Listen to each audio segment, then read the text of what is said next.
Hello everyone, स्वागत है आप सभी का पीसीएस बाई तरुण चैनल पर। जैसे कि आप सभी को पता है कि एमटीजीके को ध्यान में रखते हुए हम परीक्षा धाम बुक के माध्यम से कवर कर रहे हैं। 2026 वाली बुक आ चुकी है, 5वां संस्करण यहाँ पे लगा रहे हैं। एमपीजीके के अभी तक अगर बात किया तो मध्य प्रदेश का सामान्य परिचय, मध्य प्रदेश का भूगोल, मध्य प्रदेश की अर्थव्यवस्था एवं मध्य प्रदेश की राज्य व्यवस्था के बारे में हम बात कर चुके थे, है ना। अभी हमने मध्य प्रदेश की जनजातियां वाला जो आपका चैप्टर था इस बुक के माध्यम से छोड़ दिया है। जबकि बात किया तो परीक्षा धाम की अलग से यूनिट 10 आती है, उसको पूरा कवर किया है, चैनल पे वो डली हुई है। यहाँ पर मध्य प्रदेश में अभी हम मध्य प्रदेश में इतिहास से संबंधित बात कर रहे हैं, जिसमें हमारे अभी तक जो है आपका 60 नंबर तक लग चुका है। मतलब कि पूरे आपकी 56, 57, 58 महल, किले, समाधियां, मध्य प्रदेश का प्राचीन इतिहास, मध्य प्रदेश का मध्यकालीन इतिहास आपका एंशिएंट और मिडिवल लग चुका है। आज का जो हमारा सेशन होने वाला है हिस्ट्री का अंतिम सेशन है, जिसमें हम आधुनिक इतिहास से संबंधित बात करेंगे, जो कि आपका आधुनिक इतिहास तो होगा ही होगा मध्य प्रदेश का, राष्ट्रीय आंदोलन में योगदान भी रहेगा कि मध्य प्रदेश का कहां पर किस चीज का योगदान रहा है। तो ये वीडियो थोड़ा सा लंबी बन सकती है, लॉन्ग बन सकती है, तो थोड़ा सा आप लोग जो है बिना स्किप किए उसको देखने की कोशिश करिएगा, जिससे कि आपको सारी चीजें जो है यहाँ पर क्लियर हो जाए। शुरुआत करेंगे मध्य प्रदेश में इतिहास से, और आधुनिक काल का इतिहास रहेगा। मध्य प्रदेश में मराठा उत्कर्ष के बारे में सबसे पहले बात करेंगे, इसके बाद 1857 क्रांति की बात करेंगे, तदुपरांत भारतीय राष्ट्रीय आंदोलन के बारे में बात करेंगे। तो ये 3 टॉपिक पर एक एक करके बात करेंगे, और 3 ही टॉपिक आपके सबसे ज्यादा एग्जाम में आते हैं, जिसमें से आपका 1857 क्रांति और भारत का राष्ट्रीय आंदोलन से सबसे ज्यादा क्वेश्चन एग्जाम में बनते हैं। पीवाईक्यू उठा के आप चाहे देख लेना। और यहाँ पर हम सबसे पहले मराठा उत्कर्ष की बात की जाए मध्य प्रदेश में, तो औरंगजेब का जब शासनकाल चल रहा था तभी अंतिम वर्षों में मुगल साम्राज्य विघटन हो गया, और मालवा जो है मराठों पर हमला जो है कर रहे थे। मराठे जो है मालवा पर जो है हमले करने में लगे हुए थे।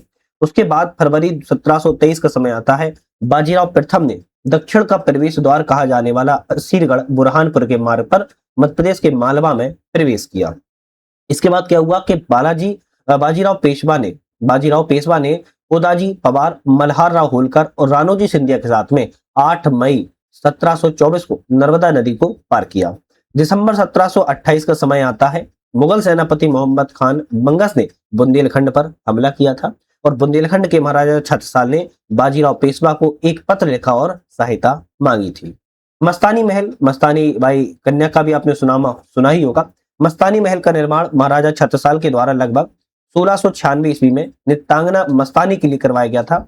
बाजीराव पेशवा बंगस पर विजय के पश्चात यहाँ आए और मस्तानी से विवाह भी किया था। 1728-29 का समय आता है। अमझेरा धार के युद्ध के रूप में जाना जाता है। मराठों ने मुगलों को यहाँ पर जो है हराया था, और इस युद्ध में मुगल सेनापति गिरधर बहादुर मारे गए थे। इसी बीच निजाम ने पेशवा की 6 सूबों चौथ एवं सरदेश मुख की मांग को स्वीकार भी कर लिया था, और इसी से संतुष्ट होकर पेशवा उदाजी पवार को धार, मल्हार राव होलकर को इंदौर और राणोजी सिंधिया को उज्जैन में नायब के रूप में छोड़कर दक्षिण लौट गए थे। इसके बाद 29 जुलाई 1732 का समय आता है। पेशवा के द्वारा एक विधि सम्मत दस्तावेज के द्वारा मालवा के जिलों को सिंधिया, होलकर, 3 पवार सरदारों के बीच में बांट दिया गया। इस स्थिति में मालवा में मराठा राज्य की जो है नींव पड़ गई थी। होलकर की बात करें तो इंदौर से संबंधित है, सिंधिया ग्वालियर संबंधित है, आनंद राव पवार धार से संबंधित है, और 2 पवार बंधु की बात करें तो कोजी की आपके देवास सीनियर संबंधित है, और जीवाजी देवास जूनियर से संबंधित है। इस अनुसार शासकों को बांटा गया था। तो ये कुछ आपके फैक्ट थे मराठा उत्कर्ष के बारे में मध्य प्रदेश में, जिससे हमने बात की है। अब हम मध्य प्रदेश में मराठों की कुछ शाखाएं भी रही हैं, जैसे होलकर वंश रही है, आपने पढ़ा होगा, सिंधिया वंश, पवार वंश, तुकोजी वंश और जीवाजी वंश। अब इसमें से हम सिंधिया वंश की बात किया तो ग्वालियर क्षेत्र से संबंधित है, और इसके संस्थापक जो है राणोजी सिंधिया थे। वहीं देवास की बात की जाए तो तुकोजी वंश संबंधित है। वहीं अगर बात की जाए धार क्षेत्र से पवार वंश संबंधित है, जिसके संस्थापक उदाजी राव रहे हैं। इसके बाद इंदौर से बात किया तो होलकर वंश संबंधित है, मल्हार राव होलकर संस्थापक रहे हैं। और जीवाजी वंश की बात किया देवास छोटी वासी से संबंधित है, यहाँ से संस्थापक जीवाजी राव रहे हैं। तो ये कुछ आपके मराठों की शाखाएं भी हैं, है ना। अब इनके बारे में हम एक एक करके बात करेंगे, लेकिन इससे पहले इंदौर में हम सबसे पहले होलकर वंश की बात कर लेते हैं। एक एक करके बात करेंगे, तो इंदौर में होलकर वंश की सबसे पहले बात कर लेते हैं। लेकिन छोटा सा अपडेट है कि हमारा ऐप आ चुका है, इसका नाम है यूपीएससी नेट, और इस ऐप को हमने डिस्क्रिप्शन में लिंक भी दे दिया है। वहां से ऐप पर जाके आप जो है मल्टीपल टेस्ट सीरीज हो जाती है, टेस्ट सीरीज के अलावा मल्टीपल कोर्सेज भी चल रहे हैं, उनको भी आप जो है एक बार चेकआउट कर लीजिएगा, देख लीजिएगा। यूपीएससी नेट आप चाहे लिंक से भी क्लिक करके डाउनलोड कर सकते हो, प्ले स्टोर पे सर्च करके भी आपको मिल जाएगा। सबसे पहले हम इंदौर में होलकर वंश की बात किया तो पृष्ठभूमि की बात करेंगे, इसी तरह फिर राजधानी की बात करेंगे और प्रमुख शासकों के बारे में बात करेंगे। देखो थोड़ा सा चैप्टर बोरिंग जरूर लगेगा बट इंपॉर्टेंट है। अगर अच्छे से 2-3 बार कवर कर लेते हो, यकीन मानो एग्जाम में आपके 5 क्वेश्चन कहीं भी नहीं जाने वाले हैं। 5 क्वेश्चन कहीं भी नहीं जाने वाले हैं। इंदौर में होलकर वंश की पृष्ठभूमि की बात क्या है? 1730 में बाजीराव पेशवा ने दिल्ली पर धावा बोला था और बाजीराव ने अपनी सेना को 2 टुकड़ियों में विभाजित किया था, जिसमें से एक का नेतृत्व मल्हार राव होलकर के द्वारा किया जा रहा था और खुश होकर पेशवा ने 3 नौ परगना मल्हार राव होलकर को प्रदान भी किए थे। 1732 में बाजीराव पेशवा ने औपचारिक दस्तावेज के द्वारा होलकर, सिंधिया, पवार, तुकोजीराव एवं जीवाजीराव के बीच में परगनों का विभाजन किया था, जो कि हमने भी आपको बताया हुआ है। अब राजधानी की बात की है तो आपकी इंदौर की प्रारंभिक राजधानी इंदौर ही थी। अहिल्याबाई के समय राजधानी इनकी महेश्वर हो गई थी। यशवंतराव होलकर के समय राजधानी भानपुरा हो गई थी और 1818 के बाद स्थायी रूप से राजधानी फिर से इंदौर को बना दिया गया था। प्रमुख कुछ शासकों की बात की जाए तो मल्हार राव होलकर, मालेराव होलकर, अहिल्याबाई होलकर, तुकोजीराव प्रथम, काशीराव होलकर, यशवंतराव होलकर, मल्हार राव होलकर द्वितीय, मार्तंडराव होलकर, हरिराव होलकर, खंडेराव होलकर तृतीय, तुकोजीराव द्वितीय, शिवाजीराव होलकर, तुकोजीराव होलकर तृतीय और यशवंतराव होलकर द्वितीय। अब इनका टाइम पीरियड है, वैसे तो आप याद कर सको तो देख लीजिएगा, मुझे लगता नहीं है कि आप इतना याद कर पाओगे। होलकर वंश के प्रमुख शासक एवं उनके कार्य की बात की जाए एक एक करके तो मल्हार राव होलकर की सबसे पहले बात की जा रही है। मल्हार राव होलकर में होलकर वंश के संस्थापक मल्हार राव होलकर का जन्म पुणे के पास में हुआ था, होल नामक गांव में। मल्हार राव होलकर ने 1747 में इंदौर में रजवाड़ा का निर्माण कराया और पानीपत के तीसरे युद्ध में मल्हार राव होलकर ने भाग भी लिया था, किंतु मराठा सेनापति सदाशिव राव से मतभेद होने के कारण यह युद्ध से अलग हो गई थी।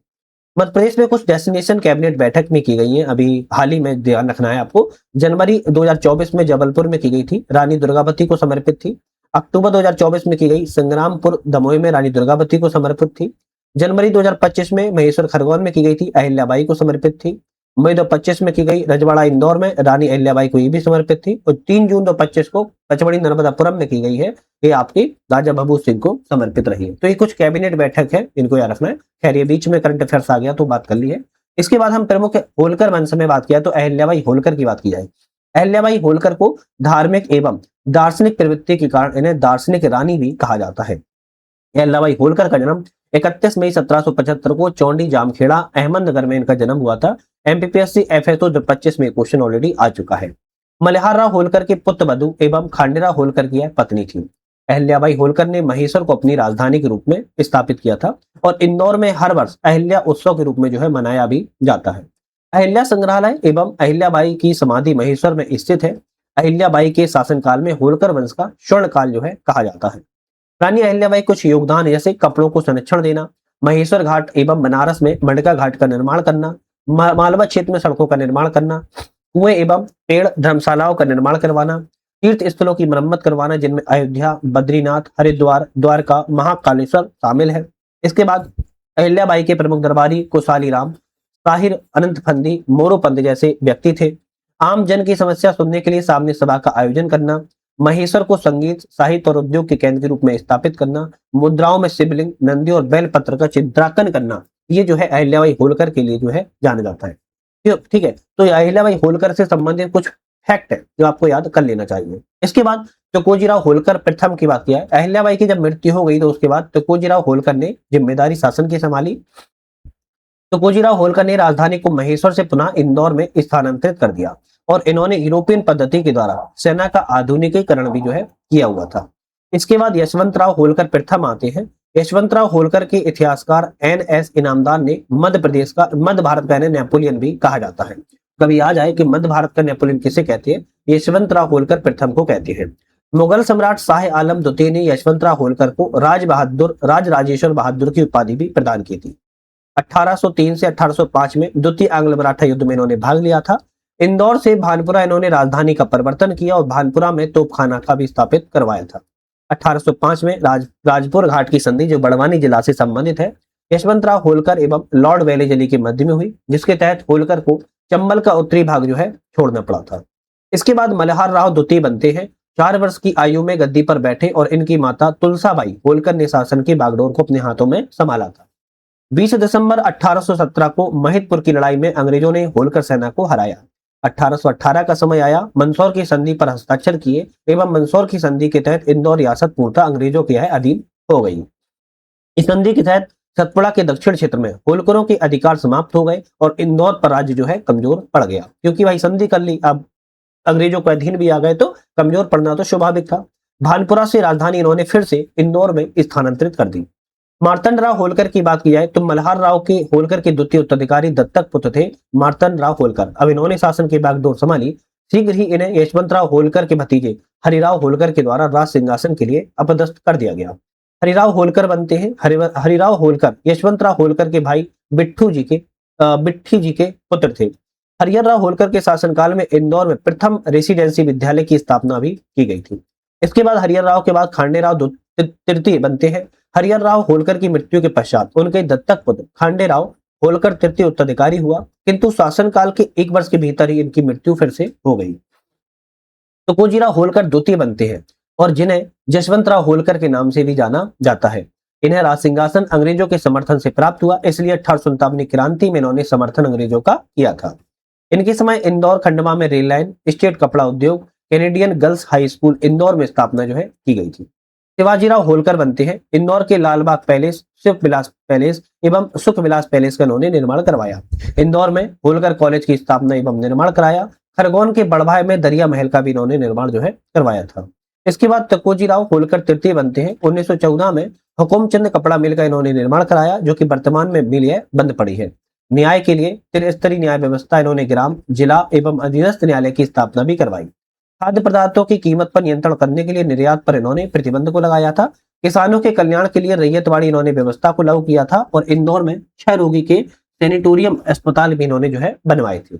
इसके बाद यशवंत राव होलकर द्वितीय बनते हैं। मध्य भारत के विलय के समय यशवंत राव होलकर द्वितीय शासक थे। इंदौर में यशवंत क्रिकेट क्लब या मध्य प्रदेश क्रिकेट एसोसिएशन के इन्होंने गठन में योगदान दिया। इंदौर में मणिक बाग महल, यशवंत सागर झील, Maharaja Yashwant Rao hospital M Y जो निर्माण इन्होंने कराया और इंदौर में क्षेत्रीय धननगर इन्होंने जो है सेवा संघ की स्थापना भी की हुई थी। अब ये जो व्यक्ति बने हैं इतने, तो इन्होंने कुछ ना कुछ कार्य भी किए होंगे, जैसे स्थापत्य कला के क्षेत्र में स्थापत्य कला इंदौर का रजवाड़ा जो कि इंदौर में है, मल्हार राव होलकर ने निर्माण कराया। अहिल्या घाट महेश्वर में है, अहिल्याबाई होलकर ने निर्माण कराया। मणिका घाट वाराणसी में है, अहिल्याबाई होलकर ने निर्माण कराया। लालबाग पैलेस इंदौर में है, शिवाजीराव होलकर ने निर्माण कराया। नर रतन मंदिर इंदौर में है, तो कोजीराव होलकर तृतीय ने निर्माण कराया और मणिक बाग पैलेस इंदौर में है, यशवंत राव होलकर द्वितीय के द्वारा निर्माण कराया गया। तो होलकर वंश में कुछ प्रमुख स्थापत्य कला के क्षेत्र हैं, ये आपके 6 से 7 इनको याद कर लो, एग्जाम में मिलाने के लिए आ जाते हैं। इसके बाद ग्वालियर का सिंधिया वंश आता है ना। सिंधिया वंश की पृष्ठभूमि की बात करें तो सिंधिया मूल रूप से मराठा थे, याद रखिए, जो कि महाराष्ट्र के सतारा जिले के कान्हेर खेड़ गांव के निवासी थे। बाजीराव प्रथम ने अमझेरा के युद्ध के बाद 1730-31 में मध्य प्रदेश के कुछ भागों को होलकर, पबार और सिंधिया में जो है विभाजित कर दिया था। बाजीराव प्रथम ने राजू सिंधिया को मालवा का सूबेदार नियुक्त किया गया। बाद में इनमें उज्जैन, सुजालपुर एवं शाजापुर आदि क्षेत्र जो है प्रदान किए गए थे। इस तरीके से ग्वालियर की सिंधिया देखोगे मराठा के ही मूल रूप से थे। इनका जो है बाजीराव प्रथम के द्वारा इन्हें बांटा गया था, रियासत एक तरीके से दी गई थी। इसके बाद राजधानी की बात किया है तो सिंधिया की पहली राजधानी इंदौर रही है 1731 से 1810 के दरमियान, लेकिन स्थायी राजधानी इन्होंने ग्वालियर में बनाई थी लसगर में 1810 से 1948 तक, है ना। प्रमुख शासकों में बात किया है तो राणोजी सिंधिया, छप्पा राव सिंधिया, दत्ताजी सिंधिया, जनकोजी सिंधिया, महादजी सिंधिया, दौलत राव सिंधिया, जनकोजी राव सिंधिया, जयाजी राव सिंधिया, माधव राव सिंधिया एवं जीवाजी राव सिंधिया। ये आपके 1961 तक रहे हैं जीवाजी राव सिंधिया। सिंधिया वंश के प्रमुख कुछ शासकों के बारे में बात की जाए जिन्होंने कार्य किए हैं, जो एग्जाम में आ सकते हैं। सबसे पहले राणोजी सिंधिया। ग्वालियर में सिंधिया वंश के संस्थापक राणोजी सिंधिया थे और राणोजी सिंधिया का जन्म सतारा महाराष्ट्र के पास कनेहर खेड़ के गांव में हुआ था। राणोजी सिंधिया ने अपनी राजधानी की बात करें तो उज्जैन को बनाया था और उज्जैन में सिंगस्त मेले का पुनः आयोजन राणोजी सिंधिया के द्वारा ही करवाया गया था। जप्पा राव सिंधिया या जिन्हें जयाजी राव सिंधिया भी कहते हैं, राणोजी सिंधिया का उत्तराधिकारी था, बड़ा पुत्र जयप्पा राव सिंधिया बने। इनके बाद में ही सिंधिया परिवार में वंशानुगत नियुक्ति की परंपरा जो है आरंभ यहाँ से होती हुई दिख रही थी। इसके बाद दत्ताजी सिंधिया का समय आता है। जयप्पा सिंधिया की मृत्यु के बाद उनके पुत्र जनकोजी अल्पायु थे, जिसके कारण उनके भाई दत्ताजी सिंधिया को राजगद्दी का संचालन किया गया। 1760 में गंगा नदी के किनारे शुक्रताल के युद्ध में अफगानों से दत्ताजी सिंधिया की पराजय हुई और वही वीरगति को यह प्राप्त हो गए। इसके बाद जनकोजी राव सिंधिया प्रथम, दत्ताजी सिंधिया की मृत्यु के बाद जयप्पा सिंधिया का बेटा जनकोजी सिंधिया प्रथम राजगद्दी पर बैठा और इन्होंने पानीपत के तृतीय युद्ध में पेशवा की ओर से पहले भाग लिया था, किंतु इनकी मृत्यु हो गई। इसके बाद महादजी सिंधिया महाजी सिंधिया जनकोजी सिंधिया की मृत्यु के बाद राणोजी सिंधिया का चौथा बेटा था, महाजी सिंधिया शासक बना। महाजी सिंधिया को सिंधिया वंश का वास्तविक संस्थापक माना जाता है। 1761 में पानीपत के युद्ध में इन्होंने भाग लिया था और सेनापति राणे खां ने इस युद्ध में इनकी जान को बचाया था। पानीपत के तृतीय युद्ध में ग्वालियर के किले पर जाट सरदार लोकेंद्र सिंह का अधिकार जो है हो गया था। 1765 का समय आता है, शाह आलम द्वितीय की मदद से महाजी सिंधिया ने पुनः ग्वालियर पर अधिकार कर लिया। मुगल सम्राट शाह आलम द्वितीय ने महाजी सिंधिया को प्रधानमंत्री बनाकर अपने प्रशासनिक अधिकार यहाँ पर प्रदान कर दिए। प्रथम आंग्ल मराठा जब युद्ध हुआ 1775 से 82 में इन्होंने भाग लिया था। 1782 में सालवाई की संधि के तहत महाजी सिंधिया को ग्वालियर के अलावा सभी क्षेत्रों को अंग्रेजों को लौटाना पड़ा था, याद रखिएगा। इसके बाद दौलत राव सिंधिया का समय आता है। 1794 में चौथ वसूली के कारण इन्होंने हैदराबाद के निजाम को कुडरला के युद्ध में हराया और सुरजी अर्जन गांव की संधि सभी ने सुनी होगी 1803 में अंग्रेजों एवं दौलत राव सिंधिया के ही बीच में की गई थी। 1810 के समय में इन्होंने ग्वालियर के समीप लसगर क्षेत्र की स्थापना की और 1810 में ही दौलत राव सिंधिया ने उज्जैन में अपनी राजधानी ग्वालियर जो है लसगर स्थानांतरित कर ली थी। इन्होंने ग्वालियर में मोतियों के व्यापार के लिए बाजार की व्यवस्था की और इन्हें मोतीवाला की संज्ञा जो है दी गई। हिंदी कवि के पद्यकार इनके दरबार में ही जो है जगह बनाई थी या रहते थे। जनकोजी राव सिंधिया की बात की जाए तो दौलत राव सिंधिया के दत्तक पुत्र थे और इनका पालन पोषण दौलत राव सिंधिया की पत्नी बाईजा बाई के द्वारा किया गया था। बाईजा बाई ने इनके समय ही ग्वालियर में बेजा ताल का निर्माण किया गया, जिसे वर्तमान में तैरता हुआ रंगमंच जो है कहा जाता है, ध्यान रखिएगा। इसके बाद जनकोजी राव का वास्तविक नाम की बात किया तो मुकुट राव था। 1832 में governor general Lord William Bentinck Gwalior आए और इन्होंने जनकोजी सिंधिया द्वितीय को ग्वालियर रियासत की सत्ता सौंप दी और बैजाबाई को शाजापुर भेज दिया। 1857 की क्रांति में बैजाबाई ने अंग्रेजों के विरुद्ध भाग लिया। उज्जैन में गोपाल मंदिर का निर्माण भी बैजाबाई के द्वारा जो है करवाया गया था। इसके बाद आते हैं जयाजीराव सिंधिया। जयाजीराव सिंधिया की बात किया तो 1857 की क्रांति में इन्होंने अंग्रेजों का साथ दिया था और 1857 क्रांति के समय रानी लक्ष्मीबाई ने ग्वालियर पर आक्रमण किया, जिससे जयाजीराव सिंधिया को ग्वालियर छोड़कर आगरा चले गए। जयाजीराव सिंधिया ने ग्वालियर में जयविलास महल एवं मोती महल का निर्माण भी करवाया है। जयविलास महल के वास्तुकार इटालियन शैली में बना है माइकल फिरोज था। 1858 में रानी लक्ष्मीबाई की मृत्यु के बाद अंग्रेजों ने जयाजीराव सिंधिया को पुनः ग्वालियर किला लौटा दिया था। इसके बाद आते हैं माधवराव सिंधिया। माधवराव सिंधिया प्रथम को आधुनिक ग्वालियर का राज्य का निर्माता जो है माना जाता है। माधवराव प्रथम के समय 1905 में भाप से बिजली उत्पन्न जो है की गई थी और 1905 में इन्होंने ग्वालियर रियासत के लिए अलग से सिंचाई विभाग की स्थापना भी जो है करवाई थी। इन्होंने जलापूर्ति सिंचाई के लिए ग्वालियर के समीप तिघरा, हरसी और ककेटो बांध का जो है निर्माण कराया हुआ है, जिसमें से तिघरा बहुत फेमस है। 1911 में जॉर्ज पंचम के स्वागत के लिए शिवपुरी में जॉर्ज कैसल भवन का इन्होंने निर्माण कराया था माधवराव प्रथम ने। इन्होंने प्रशासन में गतिशीलता देने के लिए 9 विभागों की स्थापना की, जिसे ग्वालियर महाराज सरकार कहा जाता था। इन्होंने ग्वालियर में व्यापारिक मेला की भी शुरुआत की थी, जो कि अभी भी लगता है, और 1925 में माधवराव सिंधिया प्रथम की मृत्यु पेरिस में हो गई थी। इसके बाद जयाजी राव सिंधिया बनते हैं। माधवराव की मृत्यु के बाद जीवाजी राव सिंधिया बनते हैं। माधवराव प्रथम की मृत्यु के बाद जीवाजी राव 9 वर्ष की अवयस्क आयु में शासक बने। जीवाजी राव वयस्क होने तक ग्वालियर रियासत का प्रशासन चलाने के लिए माता चिंकूराजी सिंधिया काउंसिल ऑफ रेजिडेंट का इन्होंने गठन किया था। 1936 में जीवाजी राव सिंधिया को वयस्क होने पर प्रशासन के पूरे अधिकार सौंपकर महाराज की उपाधि जो है प्रदान कर दी गई। जीवाजीराव सिंधिया विक्रम और बनारस विश्वविद्यालय के कुलपति भी चुने गए थे। 23 जनवरी 1948 को जीवाजीराव सिंधिया के समय ग्वालियर रियासत का विलय मध्य भारत में कर दिया गया।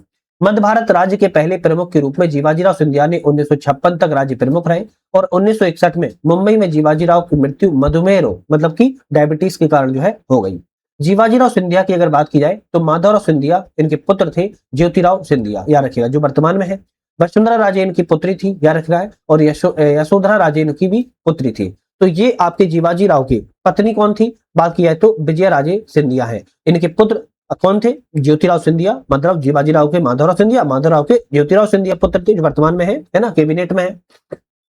और पुत्री वसुंधरा राजे सिंधिया एवं यशोधरा राजे सिंधिया थी। सिंधिया वंश की कुछ छत्रियों की बात किया, जैसे राणोजी सिंधिया की छत्री सुजालपुर में है, महाजी सिंधिया की छत्री पुणे में है, दौलतराव सिंधिया की संधि ग्वालियर में है, शंखराजी सिंधिया की संधि शिवपुरी में है, माधवराव सिंधिया की संधि शिवपुरी में है और जीवाजीराव की संधि ग्वालियर में। ये छत्रियां भी आपके एग्जाम में आती है मिलाने के लिए, यार किसमें मिलाने के लिए, तो इनको भाई माइंड में रख लेना, क्योंकि एग्जाम में कई बार ऐसी छत्रियां आ जाती हैं। सिंधिया वंश के कुछ स्थापत्य के क्षेत्र में बात किया है। मोती महल का निर्माण ग्वालियर में किया गया है जयाजी राव सिंधिया ने। किसने? मोती महल का निर्माण ग्वालियर में किया गया जयाजी राव सिंधिया ने। बेजा ताल का निर्माण ग्वालियर में किया बैजाबाई सिंधिया ने। जयविलास महल का निर्माण ग्वालियर में हुआ जयाजी राव सिंधिया ने। जॉर्ज कैसल भवन का निर्माण शिवपुरी में हुआ माधव सिंधिया प्रथम ने। और गोपाल मंदिर उज्जैन में बनाया गया बैजाबाई सिंधिया ने। तो ये कुछ स्थापत्य कला के क्षेत्र में योगदान भी दिया है, इसको भी जरूर आप ध्यान कर लीजिएगा। इसके बाद मध्य प्रदेश में कुछ युद्ध भी हुए हैं। अब इन युद्धों को समझना इंपॉर्टेंट है, क्योंकि युद्ध से डायरेक्ट तौर पर सीधे सीधे क्वेश्चन जो है आते हैं। जैसे सबसे पहले रैबा का युद्ध हुआ था 1618 ईस्वी में हर्ष एवं पुलकेशिन द्वितीय के बीच में, जिसमें नर्मदा नदी के किनारे पुलकेशिन द्वितीय ने हर्ष को हराया था। इसके बाद मंदसौर का युद्ध हुआ 1535 में हुमायूं एवं बहादुर शाह के बीच में, जिसमें हुमायूं ने बहादुर शाह को हराया था। सारंगपुर का युद्ध राजगढ़ में हुआ 1561 में बाज बहादुर अकबर के बीच में, और इस युद्ध में अकबर का सेनापति आदम खां था। सारंगपुर का युद्ध फिर राजगढ़ में 1724 में हुआ मुगल सूबेदार मराठा के बीच में। मराठों की ओर से मल्हारराव होलकर ने विजय प्राप्त की थी। अमझेरा का युद्ध धार जिले में हुआ 1728 में मुगल सूबेदार मराठा के बीच में। मराठों की ओर से पेशवा बाजीराव ने विजय प्राप्त की। त्रिल्ला का युद्ध धार जिले में हुआ 1731 में मुगल सूबेदार एवं मराठा के बीच में हुआ। मराठों की विजय मालवा पर अधिकार हुआ। मंदसौर का युद्ध 1732 में हुआ मराठा एवं जयसिंह द्वितीय के बीच में। मराठों की ओर से मल्हारराव होलकर ने विजय प्राप्त की।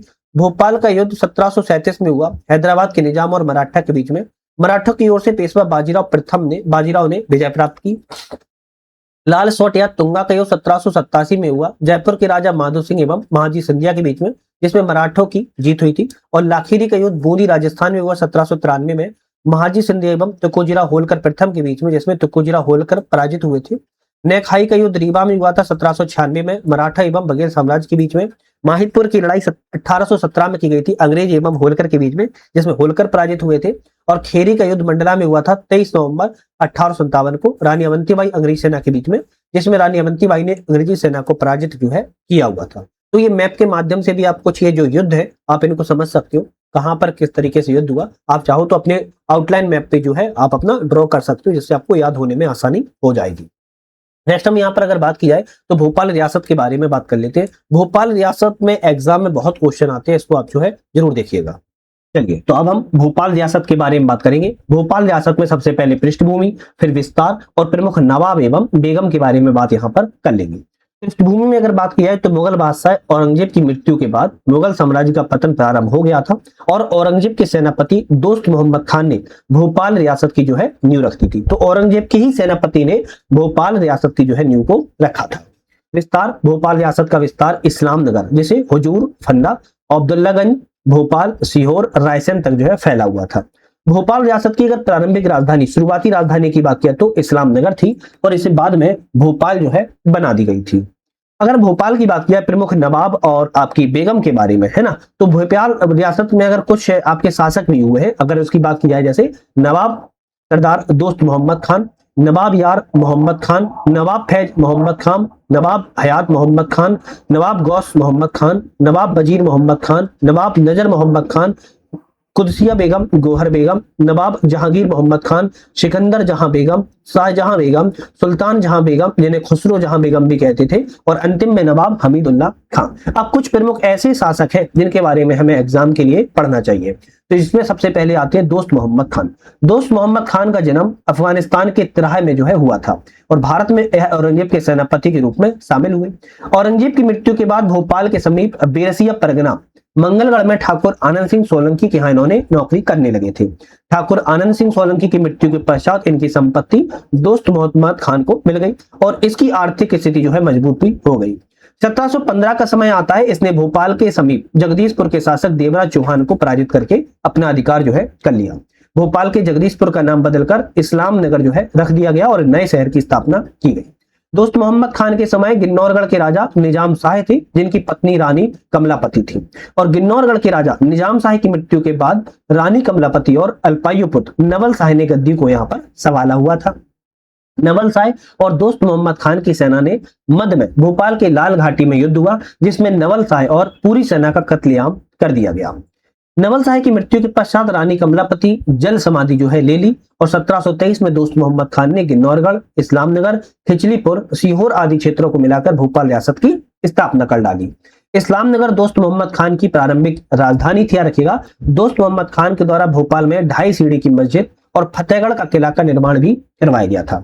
1723 में हैदराबाद के निजाम ने इस्लाम नगर पर आक्रमण किया, जिसमें दोस्त मोहम्मद खान ने आत्मसमर्पण कर दिया और अपने पुत्र यार मोहम्मद को निजाम के पास यरगमाल जमानत के रूप में जो है रख दिया था। तो ये आपके कुछ दोस्त मोहम्मद खान के बारे में पॉइंट थे। जैसे 1726 में समय आता है, दोस्त मोहम्मद खान की मृत्यु हो जाती है, जबकि अन्य स्रोतों में बताया गया है कि 2728 में मृत्यु हुई थी। इनकी जो कब्र है दोस्त मोहम्मद खान की गांधी मेडिकल कॉलेज के परिसर भोपाल में स्थापित जो है की गई है। दूसरे आते हैं यार मोहम्मद खान। 1726 में दोस्त मोहम्मद खान की मृत्यु जब हो जाती है तो हैदराबाद के निजाम ने यार मोहम्मद खान को यरगमाल जमानत से मुक्त कर दिया और भोपाल की गद्दी पर बैठाया। इसके समय भोपाल रियासत पर निजाम के हुक्म सर्वोपरि थे। 1737 में भोपाल के युद्ध में बाजीराव पेशवा ने निजाम, मुगल और यार मोहम्मद खान की संयुक्त सेना को पराजित कर दिया। इसी समय भोपाल युद्ध के परिणाम स्वरूप 1737 से 38 में दुरई सराय की संधि हुई, जिसमें निजाम ने मालवा प्रदेश के कुछ भाग मराठों को सौंप दिए। इनके समय 1737 में भोपाल का जो युद्ध हुआ और बाजीराव पेशवा ने हैदराबाद के निजाम को पराजित भी कर दिया और ये नादिर शाह के आक्रमण के समय भोपाल के नवाब के रूप में जाने गए। इसके बाद में नवाब फैज मोहम्मद खान आते हैं। यार मोहम्मद खान के सबसे बड़े पुत्र थे नवाब फैज मोहम्मद खान। अधिकांश समय नमाज में व्यतीत करते थे, इसीलिए सूफी नवाब के नाम से भी इन्हें जाना जाता है। इसके शासनकाल में दीवान घासीराम ने गौ हत्या पर प्रतिबंध लगाया और इसके समय ही राहतगढ़ की जागीर भोपाल रियासत में शामिल की गई थी। इसके बाद आते हैं हयात मोहम्मद खान। फैज मोहम्मद खान की कोई संतान नहीं थी, जिसके कारण छोटा भाई हयात मोहम्मद खान गद्दी पर बैठा। 1795 में मराठा भोंसले ने भोपाल रियासत के क्षेत्र नर्मदापुरम पे जो है अधिकार को कर लिया था। इसके बाद नवाब गौस मोहम्मद खान आते हैं। गौस मोहम्मद का नाम मात्र का नवाब था और रायसेन किले में अधिक समय व्यतीत करता था। इसके बाद नवाब मोहम्मद खान आते हैं। गौस मोहम्मद खान का वजीर मोहम्मद खान का उत्तराधिकारी बना और इसके शासनकाल में सिंधिया, भोंसले, पिंडारियों ने मिलकर आक्रमण किया, किंतु यह आक्रमण विफल रहा। मोहम्मद खान ने अपने बेटे नजर मोहम्मद खान का विवाह गौस मोहम्मद की बेटी गौस मोहम्मद खान की बेटी गौहर बेगम से जो है कराया था। इसके बाद नजर मोहम्मद खान, वजीर मोहम्मद खान की मृत्यु, उसका पुत्र नजर मोहम्मद खान शासक बना और ब्रिटिश शासक और भोपाल रियासत के बीच में 1818 में रायसेन में यह संधि जो है की गई थी। इस संधि में ब्रिटिश सरकार ने भोपाल रियासत को मान्यता भी दी और इसके बदले में भोपाल रियासत में ब्रिटिश सरकार को सीहोर में छावनी स्थापित करने का स्थान दिया गया। इसके बाद आती है कुदसिया बेगम। कुदसिया जो बेगम है, गोहर बेगम के नाम से भी जाना जाता है, भोपाल की प्रथम महिला शासिका के रूप में जानी जाती है। कुदसिया बेगम को गोहर बेगम के नाम से भी जाना जाता है और इन्होंने भोपाल में गोहर महल एवं शौकत महल का निर्माण जो है करवाया था। इन्होंने भोपाल में जामा मस्जिद का निर्माण भी करवाया और यह मस्जिद लाल पत्थर से इंडो इस्लामिक वास्तुकला से निर्मित है। भोपाल के यात्रियों के लिए मक्का मदीना में इमारतों का इन्होंने निर्माण करवाया। कुदसिया बेगम ने पर्दा प्रथा पर भी प्रतिबंध लगाया और खुद भी पर्दा प्रथा को त्याग दिया। कुदसिया बेगम ने इंजीनियर डेविड कुक की सहायता से भोपाल में पानी की पाइपलाइन को बिछवाया था। 1837 में अंग्रेजों से इन्होंने 5 लाख रुपए पेंशन लेकर राजगाज अवकाश जो है ले लिया था। इसके बाद आते हैं नवाब जहांगीर मोहम्मद। कुदसिया बेगम के बाद उत्तराधिकारी नजर मोहम्मद खान का भतीजा जहांगीर मोहम्मद खान जो है शासक बना और इसने भोपाल में एक नए क्षेत्र का निर्माण कराया जिसे जहांगीराबाद के नाम से जाना जाता है। इसका विवाह कुदसिया बेगम की पुत्री सिकंदर जहां बेगम से हुआ और भोपाल में नूरबाग का इन्होंने मस्जिद का निर्माण करवाया। 7 साल के शासन के बाद लीवर सिरोसिस के कारण इनकी मृत्यु हो गई। इनका मकबरा जो है भोपाल मुख्यालय के परिसर में स्थित है। सिकंदर जहां बेगम का समय आता है। जहांगीर मोहम्मद खान की मृत्यु के बाद सिकंदर जहां बेगम शासिका बनी और सिकंदर जहां बेगम ने 1857 क्रांति में अंग्रेजों का समर्थन जो है किया हुआ था और इन्होंने भोपाल में मोती मस्जिद और मोती महल का निर्माण भी करवाया। सिकंदर जहां बेगम, फाजिल मोहम्मद खान एवं आदिल मोहम्मद खान ने 1857 क्रांति में भोपाल रियासत से अंग्रेजों एवं बेगम के खिलाफ जो है विद्रोह कर दिया था और इनके समय ही फाजिल मोहम्मद खान को राहतगढ़ किले में फांसी चढ़ा दिया गया और आदिल मोहम्मद खान तात्या टोपे से जाकर यहाँ पर मिल गए।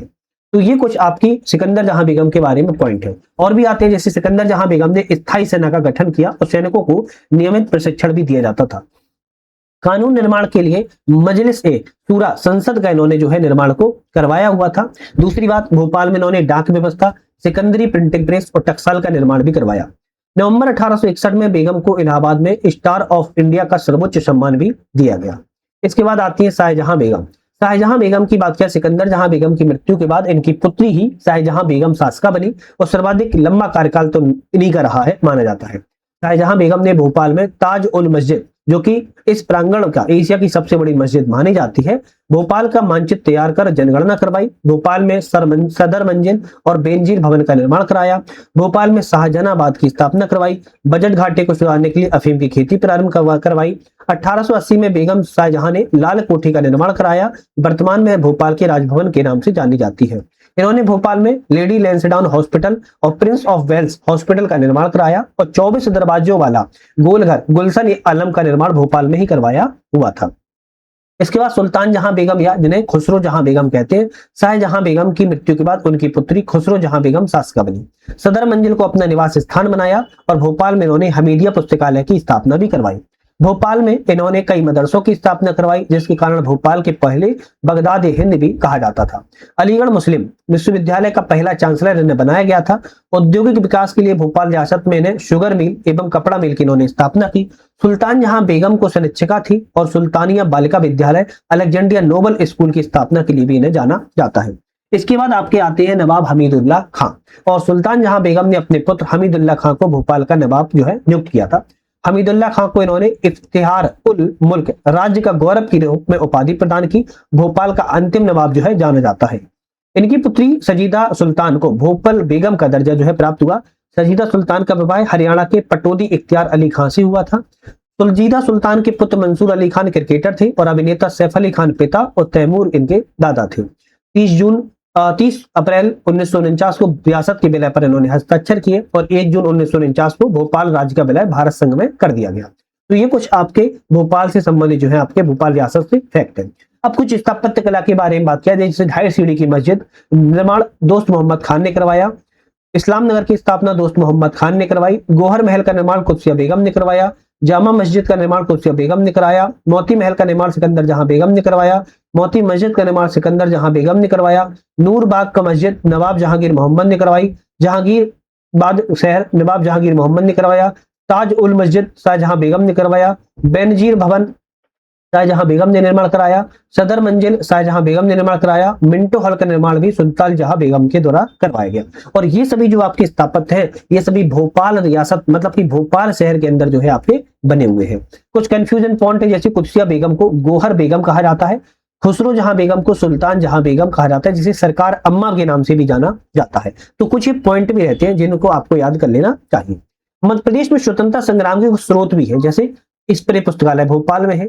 इंडिया ऑफिस पुस्तकालय लंदन में है। सरस्वती विलास नरसिंहपुर में है। होशंगाबाद हुंकार, मध्य प्रांत मरीचिका, मालवा में युगांतर, हयात शाहजहानी, ताज उल इकबाल तारीख रियासत, राजगढ़ किले का इतिहास। तो इसमें जो जानकारी मिलती है इसका आप स्क्रीनशॉट लेके चाहो तो इसको लिख लेना। एग्जाम के पॉइंट ऑफ व्यू से थोड़ा बहुत इंपोर्टेंट है, शायद इसमें क्वेश्चन अभी तक तो नहीं बने हैं, है ना। अगर बनते तो आपको जरूर हम बता देते। मालवा इन transition R A century of अनाकी रघुवीर सिंह के द्वारा ये लिखित है। The highlands of central India captain James फॉरसिथ ने लिखी हुई है। Papers related to the aboriginal tribes of central province Stephen हिलॉप्स के द्वारा, और the Rajgond Maharaj of Satpura hills सी.यू. Wills के द्वारा यह संबंधित है। अब इसके बाद जो हमारा चैप्टर आता है 1857 की क्रांति, और 1857 की क्रांति आप सभी को पता होगा कितना इंपॉर्टेंट है, और इसमें आपके कुछ 4 पॉइंट पे बात करेंगे। 1857 क्रांति की पृष्ठभूमि के बारे में, मध्य प्रदेश में प्रारंभ के बारे में, 1857 क्रांति के नेतृत्वकर्ता कौन रहे हैं, मध्य प्रदेश से संबंधित 1857 क्रांति महिलाओं का योगदान के बारे में। सबसे पहले हम 1857 की क्रांति के पहले कुछ पृष्ठभूमि पढ़ लेते हैं। जैसे अप्पाजी भोसले का विद्रोह महाकौशल क्षेत्र में प्रथम विद्रोह था, और यह विद्रोह 1818 में अंग्रेजों के विरुद्ध महाकौशल क्षेत्र में अप्पाजी भोसले ने किया हुआ था। इसके बाद कुंवर चैन सिंह का विद्रोह, नरसिंहगढ़ रियासत के कुंवर चैन सिंह ने अंग्रेजों के विरुद्ध विद्रोह किया। सीहोर के दशहरा मैदान में इन्होंने यह विद्रोह किया था, और इन्होंने अंग्रेजों ने 1824 में धोखे से इन्हें मार दिया। मध्य प्रदेश का प्रथम शहीद एवं मध्य प्रदेश का मंगल पांडे ने कहा जाता है। मध्य प्रदेश में कुंवर चैन सिंह की समाधि सीहोर में स्थित है। हृदय साय का विद्रोह 1842 में नरसिंहपुर जिले के हीरापुर के शासक हृदय साय ने बुंदेलखंड क्षेत्र में किया था, और इस विद्रोह में हृदय साय का साथ यह सामंत सिंह के द्वारा जो है दिया गया था। नरहुत के मधुकर साहेब बुंदेला का विद्रोह, मधुकर साहेब बुंदेला ने 1842 में अंग्रेजों के विरुद्ध बुंदेला विद्रोह के नायक थे, इन्होंने किया था। मधुकर साहेब को ब्रिटिश सरकार ने 21 वर्ष की आयु में सागर शहर में फांसी जो है दे दी थी। इसके बाद डेलन शाह का विद्रोह होता है, जो कि नरसिंहपुर जिले के चावरपाठा मदनपुर से गौंड शासक डेलन शाह ने अंग्रेजों का विरोध किया, और इनका जन्म नरसिंहपुर जिले के मदनपुर या मनदपुर गांव में जो है किया गया था। कुछ फैक्ट है, जैसे त्र्यंबक और उनके दो भतीजे गोंडा दंगल और महिपा दंगल ने खानदेश से विद्रोह किया था। सन 1827 में लेफ्टिनेंट आउटरडम ने भील सेना की स्थापना की और भील क्रांति को दबाने के लिए उनका उपयोग किया था। खानदेश ने भीलों की 1842 में प्रबल संघर्ष किया और फिर 1857 में नगु भागोजी नायक एवं काजर सिंह ने युद्ध में अपने योगदान भी जो है यहाँ पर दिया हुआ था। तो कुछ प्रमुख था जो आपके फैक्ट के रूप में हमने याद करवाए हैं। मध्य प्रदेश में कुछ प्रारंभ हुआ 1857 की क्रांति में विद्रोह, इसकी चिंगारी को समझते हैं। नीमच छावनी सबसे पहले आपको 1857 का विद्रोह देखने को मिलता है। मध्य प्रदेश में 1857 की क्रांति का जो प्रारंभ है नीमच छावनी से माना जाता है और यह विद्रोह 3 जून 1857 को हुआ था। कर्नल अरबाट को चुनौती देने के लिए नीमच छावनी के सैनिक मोहम्मद अली बेग और हीरालाल ने शस्त्रागार में आग को लगा दिया था। इसके बाद मुरार छावनी ग्वालियर में मध्य प्रदेश की 1857 की क्रांति का दूसरा विद्रोह का नाम आता है। 14 जून 1857 को यहाँ से विद्रोह हुआ। तीसरा विद्रोह आपके शिवपुरी छावनी से 20 जून 1857 को शिवपुरी छावनी से हुआ था। इस विद्रोह में सैनिकों के द्वारा अंग्रेजों की संचार व्यवस्था को भंग कर दिया गया और यह विद्रोह शिवपुरी से गुना जो है भागना पड़ा था अंग्रेजों को। फिर आता है मऊ छावनी विद्रोह जो कि 1 जुलाई 1857 को इंदौर की मऊ छावनी में हुआ। यह विद्रोह सादत खान के नेतृत्व में हुआ। इस समय अंग्रेजों के अधिकारी कर्नल टेसवर्न एवं कैप्टन रीथ थे, याद रखेगा। कुछ सिपाही विद्रोह सरकार की बात करें तो सीहोर में महावीर कोट एवं बलिसाय के नेतृत्व में सिपाहियों ने अंग्रेजों को भगाकर सीहोर में सिपाही विद्रोह को स्थापित किया था और यह विद्रोह 1857 से 1858 तक चला था और इस सरकार का दमन जनरल फिरोज के द्वारा किया गया था। मध्य प्रदेश में 1857 के कुछ विद्रोह की बात करें, ग्वालियर में रानी लक्ष्मीबाई झलकारी बाई संबंधित है। रीवा में ठाकुर रणमत सिंह संबंधित है। साहेगढ़ में राजा बख्तबली, हीरापुर में राजा हृदय साय और सागर में शेख रमजान, मंडला में राजा अवंतीबाई एवं गिरधारी बाई। भोपाल रियासत में सब भी बात की जाए तो मोहम्मद फाजिल मोहम्मद एवं आदिल मोहम्मद। निमाड़ में टंटैया टांडा भीड़, सेंधवा में भीमा नायक, महू में सादत खान, अमझेरा में बख्तावर सिंह और आपकी रानी द्रौपदी बाई। आपके ये कुछ ऐसे फैक्ट है जो आपको एग्जाम में अगर आप देखोगे पीवाईक्यू में तो एग्जाम में ऑलरेडी ये पूछे गए हैं, आप चाहो तो इसको देख लीजिएगा। नेक्स्ट अगर हम यहाँ पर बात की जाए 1857 क्रांति में महिलाओं का योगदान। अब भाई 1857 क्रांति में माफी चाहता हूँ, स्वास्थ्य बहुत अस्वस्थ है लेकिन आपका एग्जाम बहुत पास है तो इसलिए वीडियो मतलब मैंडेटरी है बनाना, है ना, थोड़ा मैनेज कर लेना। 1857 क्रांति में महिलाओं का कुछ योगदान रहा है। जैसे बात किया है रानी लक्ष्मीबाई ग्वालियर झांसी क्षेत्र से इनका संबंध रहा है। इनका जन्म बनारस में मोरोपंत ताबे के यहाँ हुआ था। वास्तविक नाम इनका मणिकर्णिका था। रानी लक्ष्मीबाई की समाधि ग्वालियर में स्थित है। विश्व इतिहास में रानी लक्ष्मीबाई की तुलना फ्रांस के जैन ऑफ ऑर्क से जो है की जाती है। अब दूसरा नाम रानी लक्ष्मीबाई से जुड़ता है झलकारी बाई का और इनकी भी समाधि ग्वालियर झांसी में ही है। और झलकारी बाई जो है रानी लक्ष्मीबाई की अंगरक्षिका थी और रानी लक्ष्मीबाई को तोपची पूरन की पत्नी थी। दूसरी बात, झलकारी बाई 14 फीट ऊंची प्रतिमा भोपाल के 2017 में स्थापित की गई है। झलकारी बाई ने रानी लक्ष्मीबाई की महिला शाखा दुर्गा बल का नेतृत्व जो है किया हुआ था। इसके बाद नाम आता है अवंतीबाई। अवंतीबाई का जो विद्रोह है क्षेत्र रामगढ़ में हुआ था। जन्म मनखेड़ी सिवनी में, पिता का नाम जो है जुझार सिंह लोधी था। 23 नवंबर 1857 को खेरी मंडला के युद्ध में रानी अवंतीबाई ने अंग्रेजी आर्मी को पराजित किया था। अवंतीबाई रामगढ़ की लक्ष्मीबाई के नाम से जानी जाती है। 20 मार्च 1858 को देहारीगढ़ में युद्ध में रानी ने अपना बलिदान दिया और इनकी समाधि डिंडोरी जिले के बालपुर में स्थित है। और स्मृति स्वरूप 20 मार्च 1988 को एक डाक टिकट भी जारी किया गया है। रानी अवंतीबाई से जुड़ता नाम है गिरधारी बाई और इनका भी रामगढ़ क्षेत्र से संबंध है। गिरधारी बाई जो है रानी अवंतीबाई की अंगरक्षिका थी, याद रखिएगा। जिस तरह झलकारी बाई रानी लक्ष्मीबाई की अंगरक्षिका थी, इसी तरह गिरधारी बाई अवंतीबाई की अंगरक्षिका थी। इसके बाद आता है रानी द्रौपदी बाई। रानी द्रौपदी बाई मध्य भारत धार जिले से संबंध रही है। 20 मई 1857 को धार के राजा की मृत्यु के पश्चात इन्होंने विद्रोह को संभाला। कर्नल ड्यूरेंड ने रानी द्रौपदी के विद्रोह को दबाने में सफलता हासिल की हुई थी। इसके बाद रानी तपस्विनी, इनका वास्तविक नाम सुनंदा था, रानी लक्ष्मीबाई की है भतीजी थी और 1857 क्रांति में इन्होंने भाग लिया था। इन्हें कैद करके अंग्रेजों के द्वारा तिरुचिरापल्ली जेल में जो है रखा गया था और लालगढ़ किले अमझेरा रियासत धार से है संबंधित है। तो फिर आता है जूही और मंदर। 1857 क्रांति में रानी लक्ष्मीबाई की इन्होंने सहायता की थी। दोनों रानी लक्ष्मीबाई की सहेलियां थी। इसके बाद भीमाबाई होलकर, यशवंतराव होलकर की बेटी भीमाबाई होलकर ने ब्रिटिश कर्नल मैल्कम के खिलाफ बहादुर से लड़ाई की और उन्हें छापा मार युद्ध में हराया था। इसके बाद रानी राजमणि का नाम आता है। बिंद बुंदेलखंड और जैतपुर रियासत से संबंधित है। राजा परीक्षित की पत्नी और 1857 की क्रांति में इन्होंने जो है योगदान दिया हुआ है। इसके बाद रानियों की हमने यहाँ पर बात की है जो 1857 क्रांति में योगदान दिया। अब इसके बाद हमारा चैप्टर आता है 1857 क्रांति में कुछ अन्य नेतृत्वकर्ता के बारे में। जैसे सबसे पहले मालवा क्षेत्र के बारे में, फिर निमाड़ क्षेत्र, सतपुड़ा क्षेत्र, महाकौशल विंध्य क्षेत्र और बुंदेलखंड क्षेत्र। ये 5 क्षेत्र ऐसे हैं मध्य प्रदेश में जो आपके 1857 क्रांति से संबंधित रहे हैं। सबसे पहले हम मालवा क्षेत्र की बात यहाँ पर कर लेते हैं। तो सादत खां का नेतृत्व जो है महू इंदौर में रहा है और इनकी समाधि इंदौर में लोक सेवा आयोग के सामने है। सदाशिव राव की बात किए तो महिदपुर उज्जैन संबंधित रहे हैं और यह इन्होंने युद्ध में गुरिल्ला पद्धति को अपनाया था।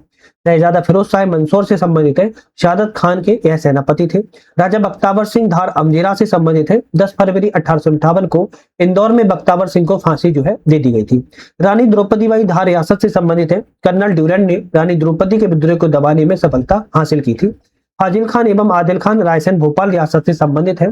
सिकंदर जहां बेगम ने 1857 क्रांति में अंग्रेजों का समर्थन किया था तो इन्होंने उनके खिलाफ बगावत की थी। भागीरथ सिलावट इंदौर से संबंधित है।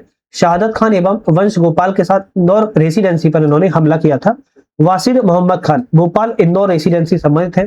क्रांतिकारी शहादत खान के साथ मिलकर इंदौर रेसिडेंसी और रजवाड़ा में अंग्रेजों को इन्होंने मार दिया था। ठाकुर दौलत सिंह नेवावर देवास नर्मदापुरम से संबंधित है। 1857 क्रांति में इन्होंने योगदान दिया। महावीर कोठ एवं बली साहे सीहोर से संबंधित है। इनके नेतृत्व में सिपाहियों ने अंग्रेजों को भगाकर सिपाही बहादुर सरकार की जो है स्थापित किया हुआ था। अब यहाँ पर मालवा के बाद आता है निमाड़ क्षेत्र। निमाड़ क्षेत्र में भीमा नायक का नाम सभी ने सुना होगा। सेंधवा बड़वानी क्षेत्र से संबंधित है। अंग्रेजों ने गिरफ्तार करके आजीवन कारावास की सजा देकर पोर्ट विलियम, जिसका वर्तमान नाम श्री विजयपुरम हो चुका है, अंडमान निकोबार में भेज दिया था। ख्वाजा नायक काजे सिंह जिन्हें कहते हैं बड़वानी क्षेत्र से संबंधित है। 1860 में शूर उपासन करते हुए इन्होंने गद्दार रोहित दीन के पीछे से गोली चला दी थी। टिंटैया भील निमाड़ खरगोन से संबंधित है। इन्हें आदिवासियों का रोगन हेड कहा जाता है और समाधि स्थल इनकी पाताल पानी में है। सीताराम कुंवर सिंह भिलाला बड़वानी रियासत से संबंधित है। जबलपुर में शंकर साय और रघुनाथ साय की गुप्तचर सेना के प्रमुख थे। 1857 क्रांति में अंग्रेजों से लोहा लेते हुए शहीद हो गए थे। रघुनाथ सिंह मंडलोई भिलाला बड़वानी रियासत से संबंधित है। 1858 में मेजर कीटिंग ने छल से रघुनाथ सिंह मंडलोई को भिलाला को बंदी जो है बना लिया था। मालवा और निमाड़ के बाद आता है सतपुड़ा क्षेत्र। सतपुड़ा क्षेत्र में राजा भभूत सिंह हरका कोट जागीर पचमढ़ी नर्मदापुरम से संबंधित है। स्वतंत्रता संग्राम में तात्या टोपे के साथ गुरिल्ला युद्ध नीति को इन्होंने अपनाया था। अमृत भोई और पाती छिंदवाड़ा क्षेत्र से संबंधित है। तात्या टोपे के छिंदवाड़ा आगमन पर उन्होंने सहयोग किया था। सहरा भोई आपकी छिंदवाड़ा जिले से संबंधित है। 1857 क्रांति में हजारों तीर बनाकर गोंडी सेना को सशस्त्र किया था। अमरू भोई छिंदवाड़ा समेत है। तात्या टोपे की मदद की 18 वर्ष की आयु में पेंच नदी को किनारे शहीद हो गए।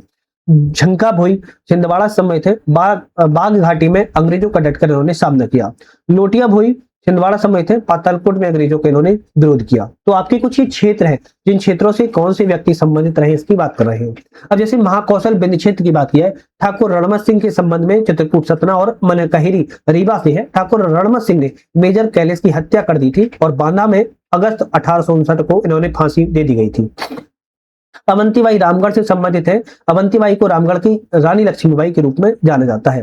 गिरधारी बाई रामगढ़ से संबंधित है। अवंतीबाई की अंगरक्षिका थी। राजा ठाकुर सरयू प्रसाद विजयगढ़ रावगढ़ कटनी संबंधित है। इन्होंने काला पानी की सजा दी और रंगून जाति इसमें इन्होंने खुद की हत्या कर ली थी। शंकर साय रघुनाथ साय गढ़ा मंडला से संबंधित है। शंकर साय ने अपनी आराध्या देवी ब्रिटिश सरकार को खत्म करने के लिए प्रार्थना कविता के माध्यम से किया था। राम बोल और वंदना चाचा विजय राघवगढ़ कटनी संबंधित है। विजय राघवगढ़ के सेना नायक रामगढ़ एवं धनगर्जन तोपों का इन्होंने उपयोग किया था। गदाधर तिवारी जबलपुर कैंट से संबंध है इनका। 16 जून 1857 को जबलपुर कैंट के गदाधर तिवारी ने अंग्रेजों के खिलाफ मोर्चा को संभाला था। इसके बाद मध्य भारत और बुंदेलखंड क्षेत्र आता है। मध्य भारत बुंदेलखंड क्षेत्र में बोधन दुआ साहेगढ़ सागर से संबंधित है। साहेगढ़ रियासत के राजा बख्तबली का मुख्य सेनापति एवं सलाहकार थे। हृदय साय हीरापुर नरसिंहपुर से संबंधित है। हृदय साय का साथ सामंत सिंह ने दिया था। मर्दन सिंह बानपुर अशोकनगर संबंधित है। 1858 में मर्दान सिंह लाहौर जेल में डाल दिया गया था। रानी लक्ष्मीबाई झांसी ग्वालियर से संबंधित है। विश्व इतिहास में रानी लक्ष्मीबाई की तुलना फ्रांस के जॉन ऑफ आर्क से की जाती है। झलकारी बाई ग्वालियर झांसी से संबंधित है। रानी लक्ष्मीबाई की अंगरक्षिका थी। तात्या टोपे रामचंद्र पांडुरंग इनके बचपन का नाम था। ग्वालियर झांसी बिट्ठूर से संबंध है। तात्या टोपे को 18 अप्रैल 1859 को शिवपुरी में फांसी दे दी गई। तात्या टोपे ने गमिनी गाबा युद्ध में छापामार युद्ध में पारंगत थे। शेख रमजान सागर जिले से संबंधित है। शेख रमजान का साथ दौलत सिंह ने दिया हुआ था। फरजंद अली अजयगढ़ रियासत से संबंधित है। अंग्रेजों से संघर्ष के बाद फरजंद अली ने 1860 में आत्मसमर्पण कर दिया था। दिमान देश पथ बंदीला छतरपुर सागर पन्ना समेत फरजंद अली तात्या टोपे और मार्तंड राव के संपर्क से 1862 तक अंग्रेजों का विरोध किया। महादेव शास्त्री और नारायण सूरवंशी ग्वालियर से संबंधित है। 6 मार्च 1858 को उन्हें फांसी दी गई। खलक सिंह दोहा सेवड़ा दतिया संबंधित थे। 1862 में अंग्रेजों द्वारा गिरफ्तार किया गया और अमरचंद बांडिया गरीबा ग्वालियर संबंधित थे। तात्या टोपे और रानी लक्ष्मीबाई के सहयोगी के रूप में जो है जाने जाते हैं। तो यहाँ पर 1857 क्रांति में मालवा, निवाड़, बुंदेलखंड है ना, ये सभी क्षेत्रों के हमने विभिन्न क्षेत्र के बारे में बात की है।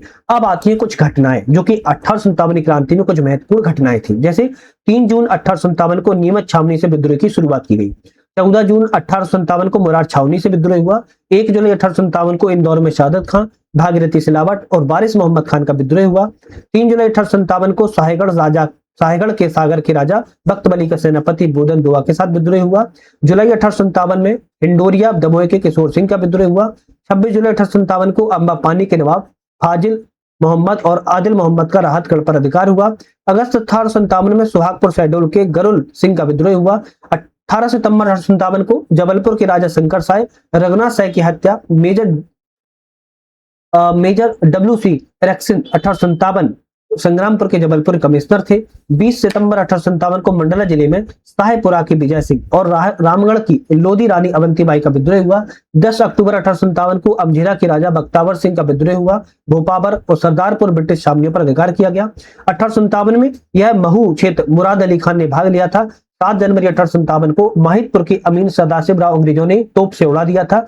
6 मार्च 1857 को ग्वालियर के महादेव शास्त्री और नारायण सूरवंशी को फांसी दी गई थी। मई 1858 में भिंड दबोई के राजा दौलत सिंह का विद्रोह हुआ। 16 मई 1858 को नरसिंहपुर मदनपुर के डेलन साय गिरफ्तार एवं फांसी दी गई।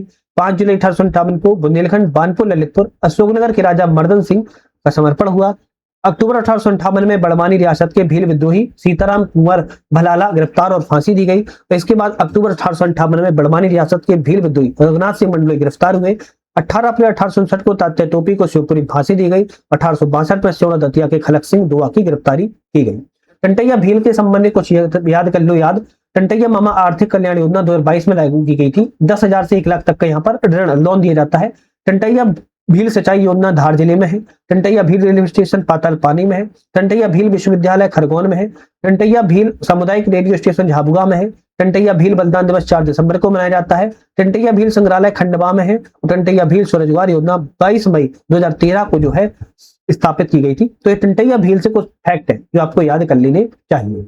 हमारा चैप्टर आता है भारतीय राष्ट्रीय कांग्रेस, और ये भारतीय राष्ट्रीय कांग्रेस की जो हम बात करेंगे मध्य प्रदेश के संदर्भ में बात करने वाले हैं, पूरी इंडिया के लेवल पर बात हम नहीं करेंगे। ठीक है, तो भारतीय राष्ट्रीय कांग्रेस की जो स्थापना है 1885 में बंबई में की गई थी, सभी को पता होगा।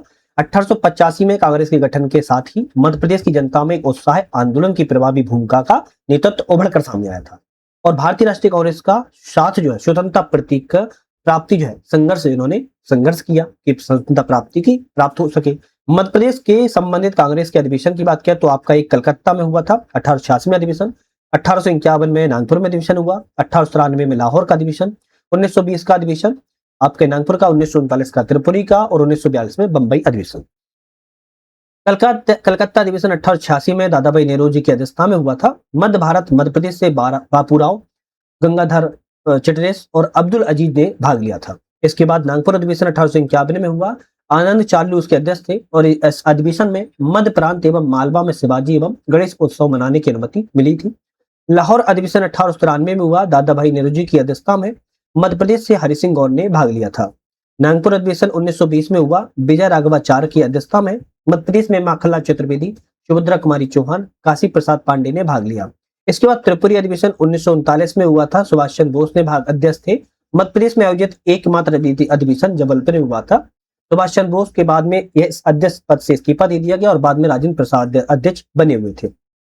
इसके बाद बंबई में अधिवेशन हुआ आपका 1942 में। मौलाना अब्दुल कलाम आजाद अध्यक्ष थे। मध्य प्रांत से पंडित रविशंकर शुक्ला और द्वारका प्रसाद मिश्रा ने भाग लिया था। 1939 में हुआ कांग्रेस का त्रिपुरी अधिवेशन। ऑफिशियल वेबसाइट कांग्रेस के अनुसार 52वां अधिवेशन था, जबकि हिंदी ग्रंथ अकादमी की पुस्तकों में 53वां अधिवेशन जो है बताया गया। तो आप अपनी अकॉर्डिंग उसमें देखना है ऑप्शन, तभी टिक लगाना है।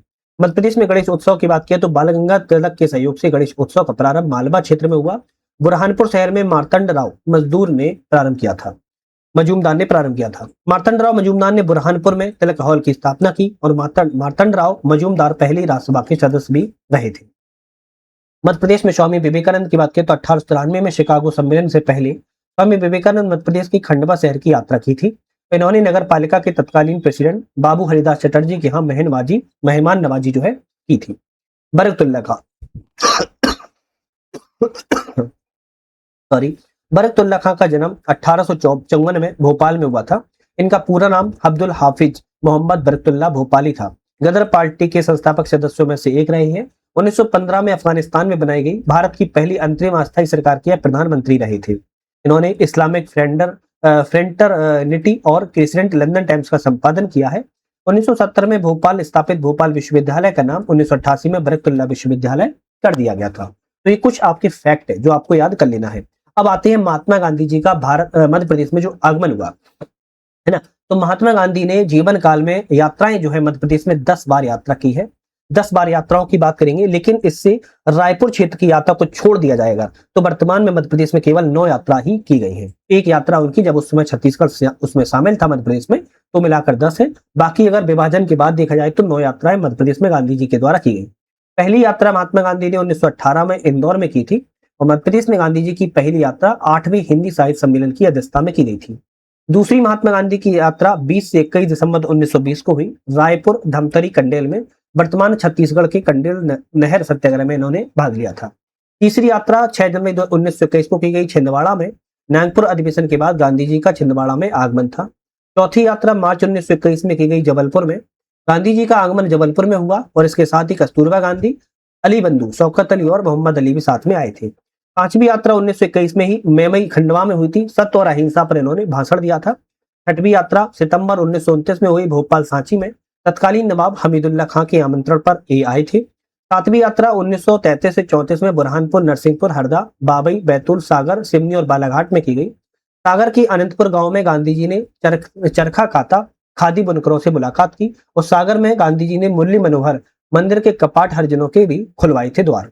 आठवीं यात्रा अप्रैल 1935 में इंदौर में की थी। 24वें हिंदी साहित्य सम्मेलन की अध्यक्षता की। इंदौर में अंग्रेज अधिकारी के द्वारा बनाए गए कंप्यूटर सिस्टम की सराहना की थी। 9वीं यात्रा फरवरी 1941 में जबलपुर में की। गांधी जी ने भेड़ाघाट जलप्रपात का भ्रमण किया। जबलपुर में आश्रम बनाने की चाहत भी प्रकट की थी। 10वीं यात्रा 1942 में अंतिम यात्रा थी जबलपुर में। जबलपुर में गांधी जी का अंतिम दौरा हुआ। जबलपुर रेलवे स्टेशन पर भाषण का इन्होंने आयोजन भी किया हुआ था। इसके बाद भीमराव अंबेडकर के बारे में कुछ तथ्य हैं, जैसे भारतीय संविधान के पिता बी.आर. अम्बेडकर का जन्म 14 अप्रैल 1891 को इंदौर जिले के महू में हुआ था। 1990 में मरणोपरांत इन्हें भारत रत्न से सम्मानित भी किया गया। सिद्धार्थ कॉलेज की स्थापना मुंबई में 19 जून 1946 को बाबा साहिब अम्बेडकर के द्वारा की गई। मृत्यु 1956 को हो गई थी और समाधि चैत्य भूमि मुंबई में है। प्रमुख संगठन की अगर बात की जाए तो बहिष्कृत हितकारिणी सभा, समता सैनिक दल, पीपल्स एजुकेशन सोसाइटी और इंडिपेंडेंट लेबर पार्टी की इन्होंने संगठन के रूप में स्थापना की। पुस्तकों में मूक नायक, बहिष्कृत भारत, संघ बनाम स्वतंत्रता, इन्होंने कुछ पुस्तकें हैं। कुछ याद करने वाले तथ्य की बात क्या है तो doctor Ambedkar railway station Mhow में है। डॉक्टर भीमराव अम्बेडकर अभ्यारण्य सागर में है। डॉक्टर सामाजिक संस्थान महू में है। डॉक्टर भीमराव अम्बेडकर स्टेडियम मुरैना में है। डॉक्टर भीमराव अम्बेडकर की मेधावी योजना एससी वर्ग के लिए विद्यार्थियों को 10वीं कक्षा और 12वीं कक्षा में टॉप करने पर 20,000 और 30,000 रुपए की राशि प्रदान की जाती है। डॉक्टर भीमराव अम्बेडकर आर्थिक कल्याण योजना 10,000 से 1,00,000 रुपए तक का ऋण भी प्रदान यहाँ पर किया जाता है। इसके बाद हमारा जो क्वेश्चन आते हैं, इसके बाद हमारे आते हैं यहाँ पर 1900 से लेकर 1947 तक मध्य प्रदेश का इतिहास। अब यहाँ ये जो चैप्टर है आपका वेरी वेरी इंपॉर्टेंट है, क्योंकि यहाँ से डायरेक्ट क्वेश्चन आ जाते हैं 1900 से 1947, क्योंकि आजादी के समय। और इंपॉर्टेंट क्या है कि आंदोलन जो चल रहे थे उस आंदोलन से ही आपके सबसे ज्यादा क्वेश्चन जो यहाँ से आते हैं। मध्य प्रदेश में राजनीतिक गतिविधियों की जो शुरुआत है 1906 में जबलपुर से मानी जाती है। 1907 में जबलपुर में क्रांतिकारी दल का गठन हुआ और 1916 में होम रूल लीग की स्थापना जबलपुर में ही की गई थी। मध्य प्रदेश में गांधी जी के आंदोलन से बात की जाए तो खिलाफत आंदोलन, असहयोग आंदोलन, सविनय विज्ञा आंदोलन, द्वितीय सविनय विज्ञा आंदोलन और भारत छोड़ो आंदोलन प्रमुख है। अब इसमें सबसे पहले आता है खिलाफत आंदोलन, जो कि 1919 से लेकर 1920 के दौरान चला था।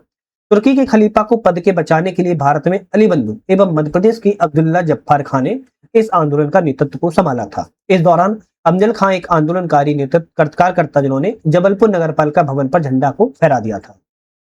इसके बाद आता है असहयोग आंदोलन, जो कि 1920 में हुआ था। मध्य प्रदेश में इसका नेतृत्व प्रभाकर ढुंडीराज ने किया और इस दौरान 20 मार्च 1921 को महात्मा गांधी ने जबलपुर का दौरा भी किया था। 1922 में सीहोर एवं झाबुआ में विदेशी वस्तुओं का बहिष्कार किया गया। 1921 में उमर खां और master Lal Chandra Singh prince of Wales के रतलाम आने पर विद्रोह किया और उन्हें गिरफ्तार कर लिया गया और 3 वर्ष की सजा सुनाई गई। महाकौशल जबलपुर में इनका नेतृत्व द्वारका प्रसाद मिश्रा ने, बाद में माखनलाल चतुर्वेदी और सुभद्रा कुमारी चौहान ने भी किया था। असहयोग आंदोलन के दौरान कुछ महिलाएं भी जुड़ी थी, जैसे श्रीमती कासा देवी रतलाम से, श्रीमती चंद्रप्रभा दुबे रतलाम से, श्रीमती शांतिबाई मेहर से। ये कुछ महिलाएं भी हैं जो आपके असहयोग आंदोलन से जुड़ी हुई महिलाएं थी। इसके बाद आता है सविनय अवज्ञा आंदोलन, जो कि 1930 में हुआ था। 1930 में गांधी जी को दांडी में गिरफ्तार करने के पश्चात मध्य प्रदेश में इसका नेतृत्व देवदास गांधी, सेठ गोविंद दास एवं द्वारका प्रसाद मिश्रा ने किया। सिवनी जिले के दुर्गा शंकर मेहता ने नमक बनाकर सत्याग्रह को किया हुआ था। सविनय अवज्ञा आंदोलन महिलाएं रामीबाई राजगढ़ से, श्रीमती शिवराज कुमारी सतना से और श्रीमती प्यारीबाई ठाकुर जबलपुर से संबंधित थी। दूसरा सविनय अवज्ञा आंदोलन सम्मेलन 1932 में हुआ। दूसरे गोल में सम्मेलन की असफलता के बाद गांधी जी ने 1932 में इस आंदोलन को पुनः चलाया और इस दौरान 1933 में जबलपुर का इन्होंने दौरा किया और जबलपुर में ही हरिजन छुआछूत आंदोलन का इन्होंने विरोध किया था।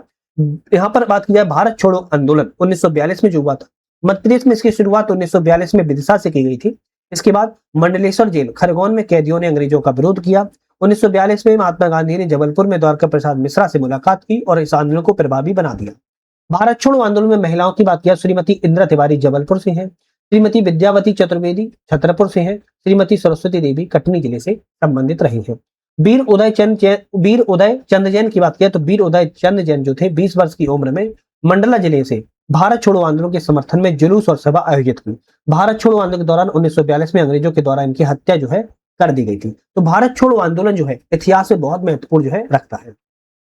अब मध्य प्रदेश में कुछ सत्याग्रह हुए, जिनमें से सबसे पहले झंडा सत्याग्रह की शुरुआत, फिर जंगल सत्याग्रह, इसके बाद नमक सत्याग्रह। अब सबसे पहले झंडा सत्याग्रह की बात करें तो 1923 में मध्य प्रदेश में जबलपुर में झंडा सत्याग्रह होता है। तो जनवरी 1923 में जबलपुर में प्रथम झंडा सत्याग्रह का नेतृत्व राजेंद्र प्रसाद, देवदास गांधी और राम गोपालाचार्य ने किया हुआ था। इस सत्याग्रह का उद्देश्य जो है अंग्रेजी झंडे को उतार फेंक भारतीय झंडे को फहराना था। मार्च 1923 में झंडा सत्याग्रह का जो नेतृत्व है जबलपुर में पंडित सुंदरलाल शर्मा एवं सुभद्रा कुमारी चौहान ने किया और झंडा फहराने पर पंडित सुंदरलाल शर्मा को 6 माह की सजा की सुनाई गई। 13 अप्रैल 1923 को नागपुर में झंडा सत्याग्रह हुआ। महाकौशल के ठाकुर निरंजन सिंह को गिरफ्तार कर लिया गया। अप्रैल 1923 में जबलपुर से पुनः झंडा सत्याग्रह का नेतृत्व सरोजिनी नायडू के नेतृत्व में हुआ। 18 जून 1923 को मध्य प्रदेश में झंडा दिवस के रूप में मनाया गया। इस दौरान कच्छेंद्री लाल, बसंती लाल एवं काशी प्रसाद ने जबलपुर के टाउन हॉल में झंडा को फहराया हुआ था। इसके बाद आता है जंगल सत्याग्रह, जो कि 1930 से संबंधित है। 1930 में जंगल सत्याग्रह की शुरुआत जबलपुर से एवं सिवनी से की जाती है, जिसका नेतृत्व माखनलाल चतुर्वेदी एवं द्वारका प्रसाद मिश्रा ने किया था और इस दौरान इन पर राजद्रोही का आरोप भी लगाया गया। इस सत्याग्रह का जो उद्देश्य था वो वन कानून का विरोध करना था। जंगल सत्याग्रह का अगस्त 1930 में घोड़ा डोंगरी बैतूल जंगल सत्याग्रह नेतृत्व जो है गंजन सिंह कोरकू के द्वारा किया गया और 1930 में टूरिया सिवनी जंगल सत्याग्रह का नेतृत्व दुर्गा शंकर मेहता और मूका लोहार ने किया था। एमपीपीएससी 25 में क्वेश्चन आ चुका है। घुनघुटी जंगल सत्याग्रह अक्टूबर 1930 में उमरिया में किया गया और 11 अगस्त 1930 को छिंदवाड़ा में जंगल सत्याग्रह किया गया। सितंबर 1930 को ओरछा जंगल सत्याग्रह बेतवा नदी के किनारे किया गया, जिसका नेतृत्व लाला राम वाजपेयी ने किया। मध्य प्रांत नागपुर क्षेत्र में जंगल सत्याग्रह का शुभारंभ माधव श्री हरि के आने पर जो है किया गया था। इसके बाद आता है नमक सत्याग्रह 1930 में गांधी जी ने अंग्रेजों के द्वारा दांडी में गिरफ्तार होने के बाद भारत में जगह जगह नमक सत्याग्रह किया। मध्य प्रदेश में इसका नेतृत्व जबलपुर से सेठ गोविंदास एवं द्वारका प्रसाद मिश्रा के द्वारा किया गया। शिवनी से दुर्गा शंकर मेहता ने नमक बनाकर इस आंदोलन का नेतृत्व किया और 15 अप्रैल 1930 को महाकौशल राजनीतिक परिषद का सम्मेलन बुलाया गया, जिसकी अध्यक्षता सेठ गोविंदास के द्वारा की गई थी।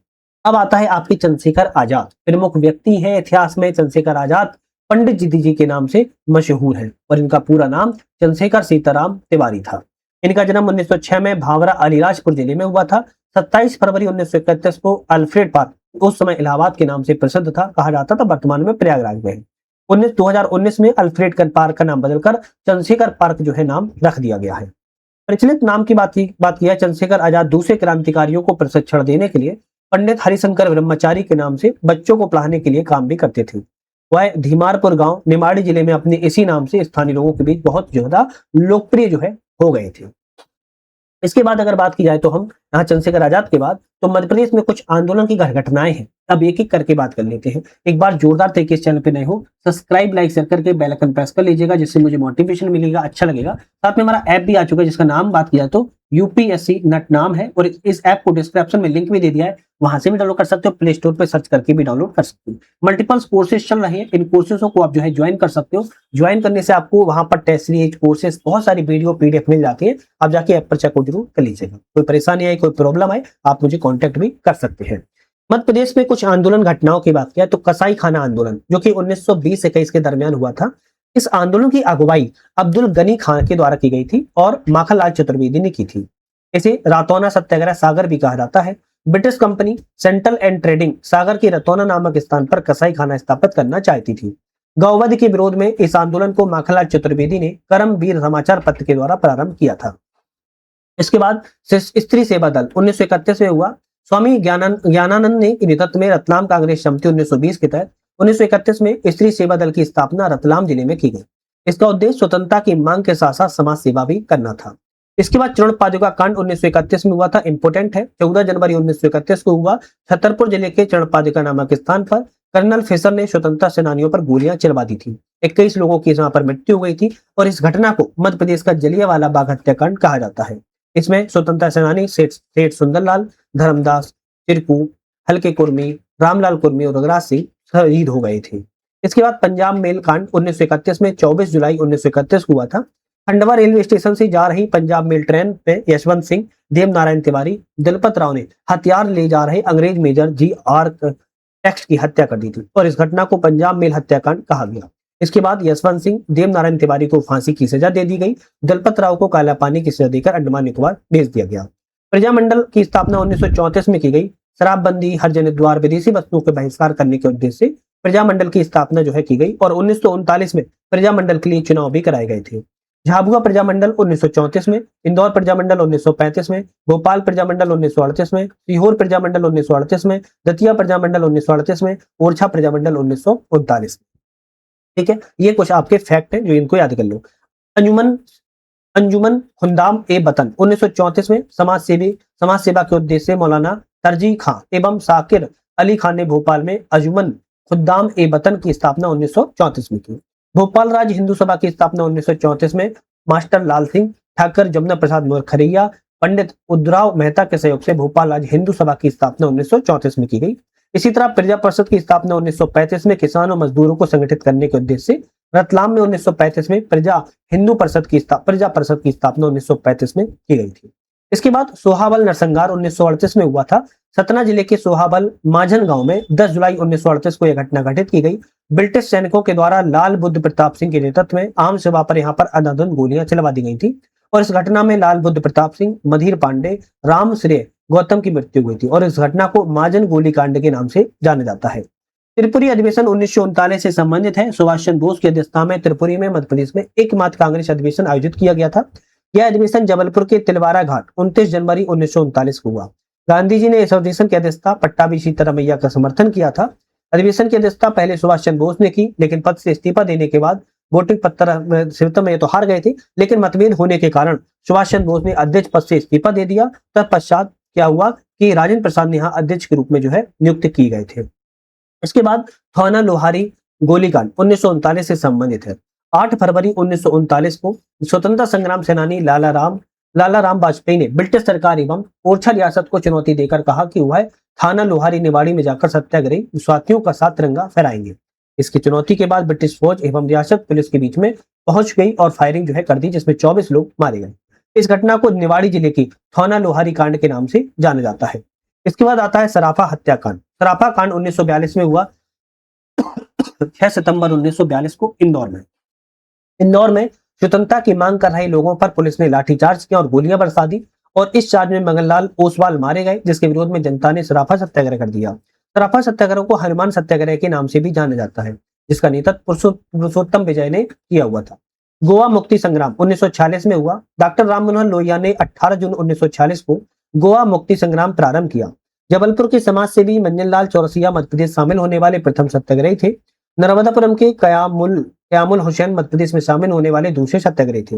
मध्य प्रदेश की एकमात्र महिला सत्याग्रही श्रीमती सहोदरा राय दमोई शामिल हुई और सीधी के बांकीलाल बेंगा भी इसमें भाग लिए थे। फिर आता है चावल आंदोलन 1947 में। 28 फरवरी 1947 को रीवा के बदाबर गांव में हुआ था। जबरन चावल उगाही के विरुद्ध में जन आंदोलन, पुलिस द्वारा गोलियां चलाई गई और त्रिभुवन तिवारी और भैरव प्रसाद उमलिया शहीद हो गए। इस आक्रोश ने चावल आंदोलन का रूप जो है ले लिया था।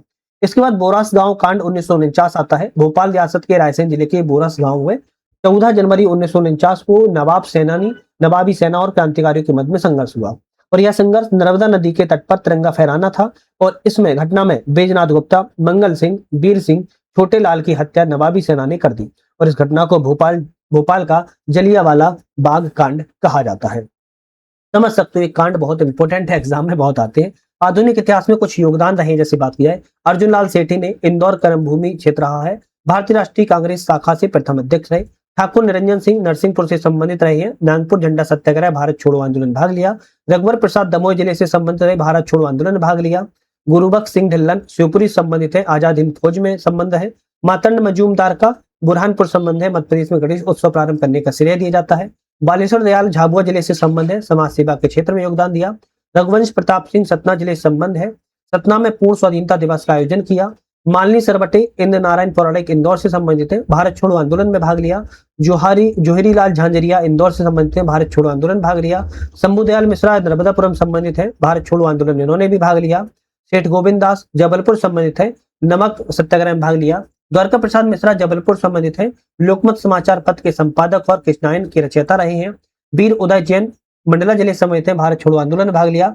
ठाकुर रुद्र प्रताप सिंह नरसिंहपुर संबंधित है, भारत छोड़ो आंदोलन में भाग लिया। छोटेलाल पटेल हरि नारायण सिंह शहडोल जिले संबंधित है, भारत छोड़ो आंदोलन में भाग लिया। प्रेमचंद जैन उस्ताद दमोह जिले संबंधित है, असहयोग आंदोलन में भाग लिया। चंद्रकांत शुक्ला रीवा से संबंधित है, भारत छोड़ो आंदोलन में सक्रिय रहे हैं। दुर्गा शंकर मेहता और मूका लोहार सिवनी जिले संबंधित है, टूरिया जंगल सत्याग्रह में भाग लिया। मनसू ओझा और विष्णु सिंह बैतूल जिले संबंधित है, भारत छोड़ो आंदोलन भाग लिया। सैयद अहमद मूसा जबलपुर से संबंधित है, आजादी की लड़ाई में 5 बार जेल की यात्रा की, गांधी जी के असहयोग से आंदोलन में सक्रिय भूमिका निभाई। किशन सिंह ठाकुर देवास उत्तरकाशी संबंधित है, दूसरे विश्व युद्ध में अंग्रेजों की ओर से युद्ध भेजे गए किंतु बाद में आजाद हिंद फौज में शामिल हो गए थे। दुर्गा प्रसाद जायसवाल पचमढ़ी से संबंधित है, कांग्रेस के त्रिपुरी अधिवेशन में हिस्सा लिया। 1948 में लाल सेना सांडिया घाट मोर्चा में शामिल हुए। सुकुमार पागरे नर्मदापुरम से संबंधित है, अपनी पत्नी श्रीमती सरस पागारे के साथ जनशक्ति साप्ताहिक पत्रिका से नाम कमाया और व्यक्तिगत सत्र में भाग लिया। डॉक्टर सूर्य नारायण प्रलंकर राजगढ़ से संबंधित है, हरिजन उद्धार शिक्षा प्रसार में ठाकुर बापा गांधी जी का इन्होंने सहयोग किया था। ठाकुर केसरी सिवनी मालावा नर्मदापुरम से संबंधित है, झंडा सत्याग्रह में योगदान दिया। गुलाब सिंह पटेल महाकौशल क्षेत्र से संबंधित है, अगस्त 1942 में कांग्रेस नेताओं के विरुद्ध गिरफ्तार होने के विरोध में आंदोलन चलाया, लाठीचार्ज में शामिल शहीद हो गए थे। बालकृष्ण शर्मा नवीन शाजापुर से संबंधित है, शाजापुर सामने सभा की शुरुआत की, भारत छोड़ो आंदोलन में योगदान दिया।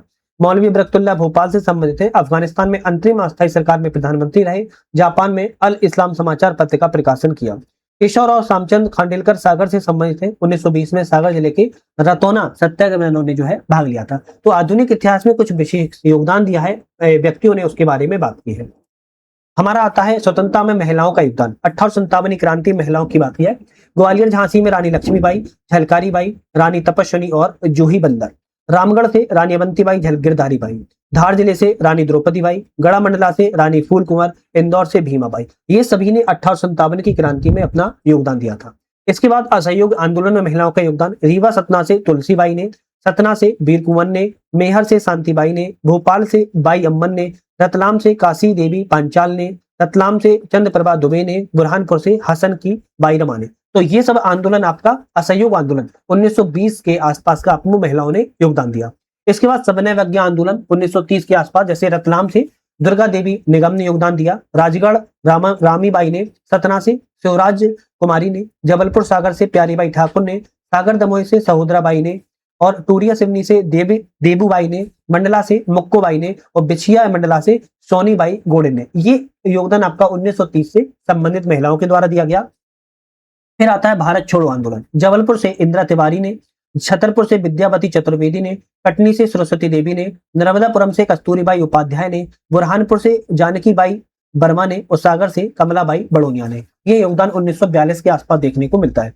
तो महिलाओं ने 1857 से लेकर 1942 तक जितना योगदान दिया है, कहां पर कितनी योगदान दिया महिलाओं ने, उसके बारे में हमने प्रॉपर बात की। आप चाहो तो इसका स्क्रीनशॉट मान लेना, क्योंकि एग्जाम में डायरेक्ट महिलाओं के बारे में क्वेश्चन आते हैं, आप इससे नहीं बच पाओगे। तो आज हमने यहाँ पर देखो बहुत ही ज्यादा महत्वपूर्ण टॉपिक की बात की है। वीडियो थोड़ा सा हो सकता है लॉन्ग बन गई हो, लेकिन आपको याद रखना है बात लॉन्ग की नहीं है, बात सारी चीजें कवर होने की है। अगर हम छोड़ के पढ़ाते तो कवर वैसे भी नहीं हो पाता, इसलिए तो हिस्ट्री हमारी पूरी कंप्लीट हो चुकी है। आप लोगों ने पूरी प्रॉपर हिस्ट्री देख लिया होगा। आई थिंक आप लोग पूरी समझ में आ भी गई होगी।